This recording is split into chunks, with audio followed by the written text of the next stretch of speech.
Jangchi.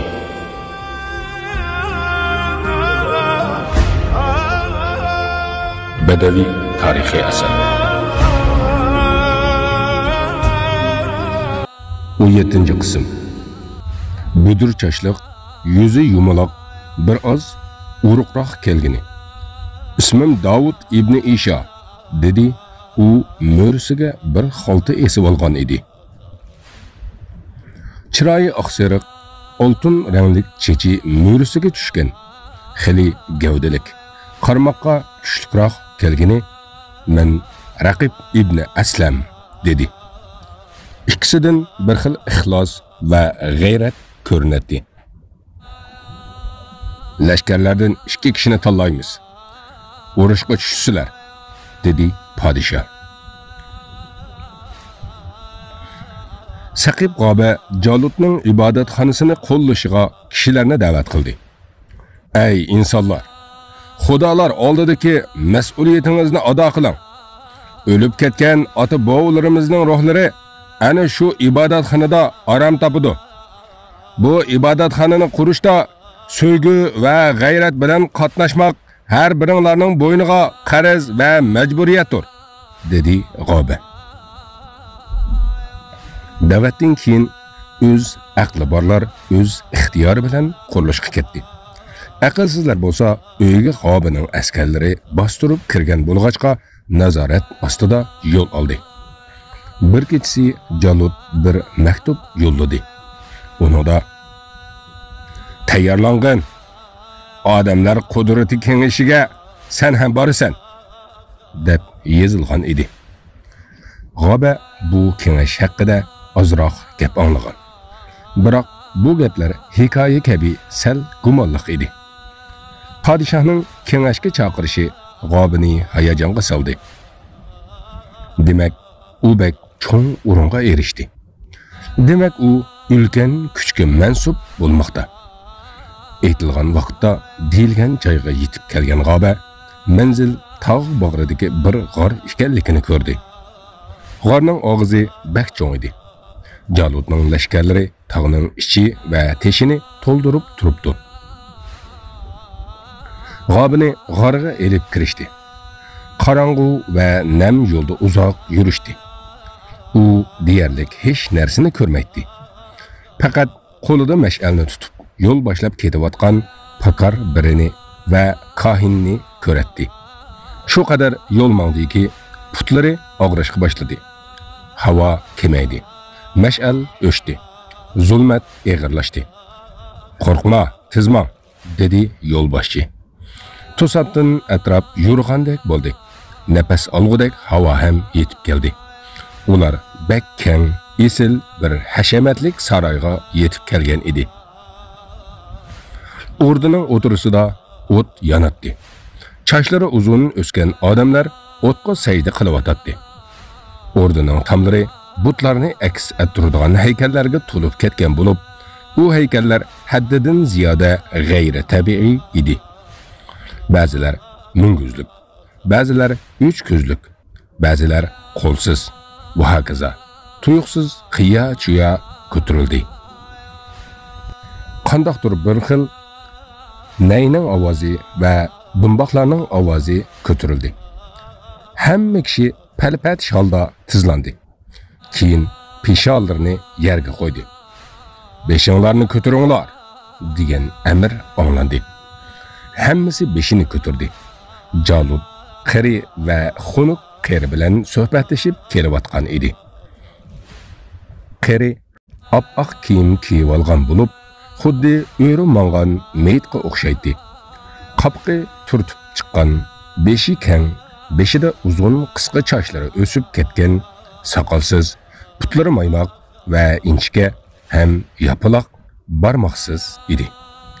Biroq xuddi to'xininkiga o'xshash bir necha tirnoqlari bor edi.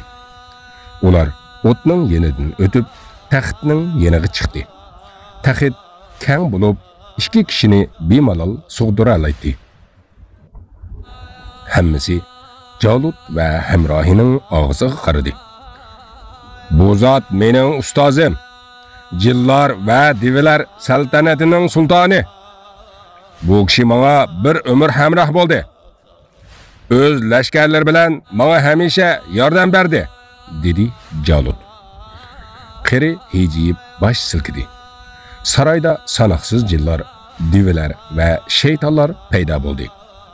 G'oba ham qo'rqdi, ham mamnun bo'ldi. Maqsadimiz yer yuzida cheksiz hukmronlik o'rnatishdir, dedi Jalut. Odamlarning hammasi bizga bo'ysunsin. Bizga ibodat qilsin.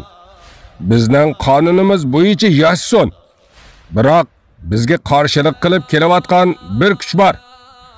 U o'zini Allohning payg'ambari deb ataydigan odamlardir.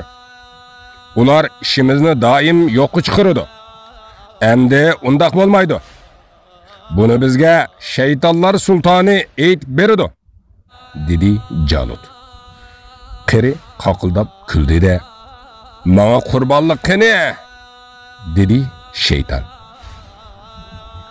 Shu hamon taxt yanida o'ltirgan bir kohinni shaytonning oyog'i ostida bo'g'izladi. G'obi bo'lsa ovozni tunidi. Bu Quvulxonning ovozi edi. U hayajondan o'rnidan turib ketishga tas qilgan edi. Shayton qurbonlikning qini bilan oltin qochini to'ldirdi. Xo'sh etib Jalutga uzatdi. "Ishken!" Jalut xo'sh etib shaytonga qaradi. "Yana ishken!" dedi iblis. Jalut qochidikining hammini ichib tugatdi. Leviga saqiliga tamg'an qonni aytdi. "Lashkarlarim, bu sizlarga", dedi shayton jin va divlarga qurbonlikning jasadini ko'rsatib. Jin va divlar yetib turib jasadlarning qinini yalashga boshladi. Ular xo'rillar, xirillar va xishillardir. "Haqiqatni bilinglar", dedi shayton. "O'zimizotni o'z yo'l yo'riqimizga bo'ysundirish bizning oliy maqsadimizdir. Bu ishdan hargiz orqa qaytmayman. Menga yordam berganlarni Xudo maqomiga ko'tiraman", dedi iblis. Yer yuzida uning ahammi bo'ysunudi. Jalut mana shu sharafga erishdi. Odamlarni bo'ysundirish nihoyat oson va nihoyat qiyin. Osonligi ularni oldiy olmaymiz. Qiyinligi odamlar yolg'iz Allohga ibodat qilsa, ularni yengishda mushaqqatga uchraymiz. Hozirgacha menda ko'p yaxshi natijalar bor. Shundoq deb shayton qo'ynidan lipapoga o'xshash qatlangan yozmalarni elib o'qishga boshladi. Odamlarning ichini gumon bilan to'ldirdim. Ularga o'zini go'zal ko'rsatib, rasmlar sizdirdim. Bu rasmlarga ular ibodat qilishga boshladi. Odamlar orasida buzuqchilikni tarqatdim. Er ayol farqi yo'q. Hammasini yomonlik, gunoh, ma'siyatga qo'l qilyapman. Shayton shu joyda to'xtab, kibr bilan hammasiga qardi-da davomlashtirdi. Odamlarga yolg'onchilikni o'rgatdim. Mansabga qiziqtirdim. Xiyolini haqdan burdim. Sen hammadan yaxshi, sen hammadan buyuk deb ishontirdim. Ayollar tabiati ojiz. Ularni aldash oson. Ulardan ko'p foydalandim. Sizlar mening lashkarlarim sizlar. Men bilan birga orqaga qaytmaydigan yo'ldasizlar. Yer yuzida xohlagan ishinglarni qilinglar. Xiyolinglarga kelgan narsani qilinglar. O'zinglarni qafasda sanamanglar. Xohlasanglar odam o'ltiringlar. Xohlasanglar odamlarni qo'rqitib ishlatinglar. Shahvatinglarni tizginlamanglar. Sizlarga nima yoqsa uni qo'lga kirgizinglar. Bo'shanglik qilib hech narsaga bo'y egmanglar.